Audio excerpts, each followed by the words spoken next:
Hi, I'm Richard Green from Green & Company, and I'm here today to talk to you about the 7 reasons why you should use a business broker when it comes to selling your business. So the first reason is you've worked really hard for this business. You've worked your butt off for years on getting this business to where it is today. And the one thing you need is the best price for your business.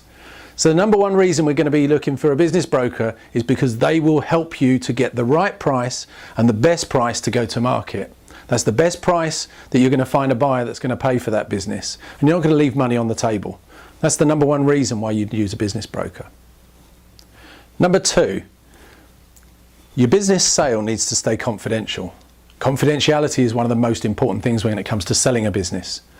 Why do you think that is? Well, there's 4 real main reasons why confidentiality is so important. Number 1 is if your employees hear about the sale of this business and they've got other offers in the fire, other things they're looking at, that may well be a trigger for them to start to leave. And we don't want that. And neither does the buyer. Number 2 is if your suppliers hear about the sale of this business, then if you've got credit lines with those suppliers, that could start dropping away as well. Number 3 is if your competitors hear about your business being for sale, they'll have a field day in trying to win that business from you right now. And the 4th one, your customers. If you imagine you had a dry cleaning business and you put a for sale sign in the window, that guy who's just about to drop that $400 suit off is not going to leave that suit with you. So they're the 4 reasons why we need to keep confidentiality.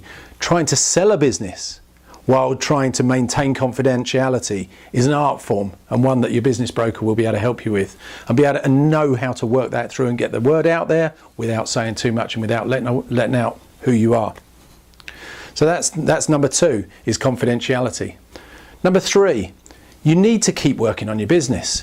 You can't drop the ball on keeping the business rolling while you're trying to sell it. Now, you can't focus on selling your business and on running your business all at the same time.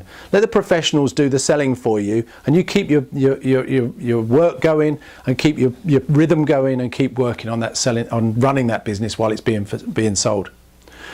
The other thing on keeping the business running while you're trying to sell it is that if you can increase the performance of the business during the process, you may actually even see a price rise. Prices are not fixed on a business. Prices can go up and down. You take your foot off the gas, you're going to see your price drop because the performance will drop, and price is based on performance. The opposite can happen. Get your foot down, get it motoring forward, and you'll be able to see that price rise as we go through the process. So number 4, a good business broker is going to really know how to take your business to market. They're going to know where to find those buyers. They're going to know how to put your name out there and to attract the right people who are going to go the full journey right to the closing table and end up the new owner of your business. And only a business broker really knows how to do that properly and where to put that into the market, how to process that through, and also remembering back on our last point, this needs to be done confidentially. And that's the tricky part, is how you get the business out there and done confidentially. And that's what using a business broker is going to do for you. So number 5, a database of suppliers. A good business broker is not only going to have been selling your business, that they're going to be selling businesses again and again and again. And as that time goes on, there's a database of people that are coming through the door looking for businesses, not found what they want. So one of the things that a business broker is immediately going to be able to do for you, as soon as your business goes on the market, is approach that database of buyers and take your business to them in the first instance. That's not something you're going to be able to find without a business broker. The next on our list is number 6, which is the paperwork process. There is a right way of selling your business and there's a wrong way of selling your business. And too many times do we see a seller come to us and say, well, actually, when I got into this business, I bought it this way, or when I tried to sell my business, I did it that way. And if you don't have the right contracts and you don't have the right paperwork in place to protect you and to protect your purchaser, then all sorts of things can go wrong. And it really is a minefield. You need to use the right paperwork for the right process, in the right contingency removals and the right contracts and everything else all the way through the process. And that's what a business broker is going to do for you.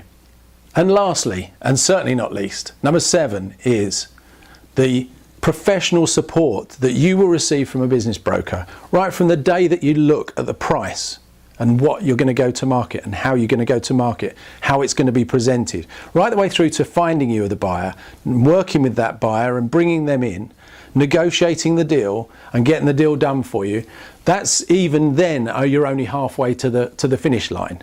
At that point you go through due diligence, and you go through equipment inspection, and you go through contract negotiation, and you go to financial inspection of your business, and all the way through you're going to have a professional business broker by your side working with you all the way through. This is absolutely essential for you to get to that end result. I often find that I'm working with both buyer or seller where we hit speed bumps during this process, unforeseen things that we just didn't expect to happen.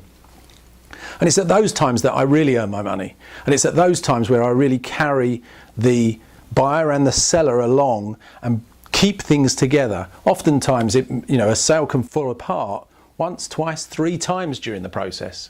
They're the 7 reasons why you would need a business broker. Thank you. I'm Richard Green from Green & Company.